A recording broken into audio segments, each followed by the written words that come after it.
Now with the new Miss USA, nuclear scientist Kara McCullough, well, she is here. She's speaking out for the first time about the backlash she's facing for remarks she made on stage. We're going to speak to her in a moment. But first, ABC's Adrian Bankert has the story. Miss USA 2017 is... Meet the new Miss USA. District of Columbia! The crowning moment eclipsed by Kara McCullough's take on this hot-button issue. Do you think affordable health care for all U.S. citizens is a right or a privilege, and why? I'm definitely going to say it's a privilege. As a government employee, I am granted health care. And I see firsthand that for one, to have health care, you need to have jobs. I'm a scientist at the nuclear chemist blasted for not making a case for universal health care, stoking a liberal versus conservative debate over many sensitive issues. One person tweeting, "I was on board with D.C. until she gave that sad, uneducated answer on health care." Others defending her, posting, "That was an intelligent, take responsibility for your own life answer. Good for her." The 25-year-old taking even more heat after this Q&A on feminism. I've liked to lately transpose the word feminism to equalism. I don't really want to consider myself, try not to consider myself like this, like die hard, you know, like, oh, I don't really care about men. But one thing I'm going to say is, though, women, we are just as equal as men when it comes to opportunity in the workplace. One blogger responding, "What's wrong with being a feminist, Miss DC USA? Who says feminists hate men?" Some taking her side, even a 2016 Miss America contestant weighing in, tweeting, "Leave it to Twitter to absolutely bail on hashtag Miss DC because she expressed a non-socialist position." For Good Morning America, Adrian Bankert, ABC News, New York. And the newly crowned Miss USA is joining us right now, Kara McCullough. Congratulations.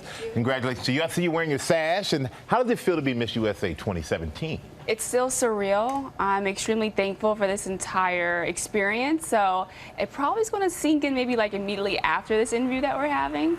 But you said you've been in a cube for 4 years, and now you're out of that cube in the spotlight. I am. So it's definitely like a huge change. I'm adjusting very quickly, I can say, but I feel comfortable being here, so thank you for inviting me. Well, winning the title obviously put you in the spotlight, but another thing that put a little heat on you is it's online. Been a lot of comments made that when you made your comments about health care, you called it a privilege, not a right. Were you surprised by the reaction online? Not at all. I believe that's what America is based on, like having opinions and views.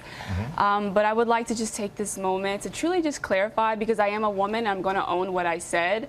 I am privileged to have health care, and I do believe that it should be a right. And I hope and pray moving forward that health care is a right for all worldwide. Because healthcare is a complicated topic, and you get 30 seconds, you're put on the spot to give an answer to that. And would you change anything that you said? I would love to clarify, really hone in on a couple of those, suffix and everything. Let them know, hey, I am privileged to have health care. And I just want people to see where I was coming from. Having a job, I have to look at health care like it is a privilege.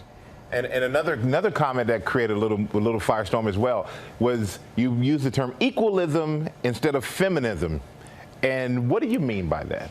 So for me, like I said, where I work at for the Nuclear Regulatory Commission, equalism is more of a term of understanding that no matter your gender, you are still just kind of given the same accolades on your work. So I believe the person does a good job, they should be credited for that in a sense. But I don't want anyone to look at it as if I'm not all about women's rights, because I am. We deserve a lot when it comes to opportunity in the workplace, as well as just like leadership positions. And I've seen and witnessed firsthand the impact that women have. I mean, look at this show this morning. So I'm just blessed to be in the presence of you all. And as you said, you work at the Nuclear Regulatory Commission. How does this all compare to your day job? I mean, it's two totally different worlds, right? I would just say where I was previously working in the Nuclear Regulatory Commission is just regulatory compliance. So I don't say if nuclear power is safe, but I'm the one to make sure that it is safe. and you're starting your year-long reign as Miss USA, and you see your words carry a lot of weight, a lot of meaning. So what are you going to plan? What are you planning to use for your platform? What is your platform going to be? STEM enrichment for children, and I'm hoping to stem off from that as well, because I struggled with math as a child, and I just found so much joy in science, and I wanted to be able to understand it, and that's why I started my program, Science Exploration for Kids. I just want children to find joy in science at a young age and not look at it like it's difficult. So moving forward, I'm hoping to continue to visit schools, do science projects, maybe do symposiums with high school students, encourage them to look at career fields in the science, technology, engineering, and math. So open up the gate. Open up the gates. This is another avenue that's open for you. And this is the second year in a row that DC has won. Do we see a dynasty coming? Honestly, I'm going to let you coin that, but yes, I'm looking forward to that as well, right?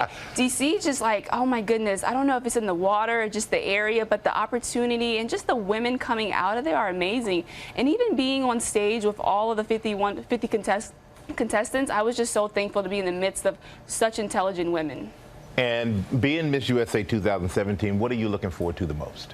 Opportunity to kind of just be touched by so many different people. I was a military child, so I had the opportunity to experience worldwide culture, and the biggest component of just like traveling so much was being able to interact with people from different cultures. And I'm just really hoping to be touched by so many people. Well, I'll tell you what, we thank you for coming, and congratulations. Thank you. Make sure that you enjoy it. It's well deserved. Thank you. Miss USA 2017, everybody.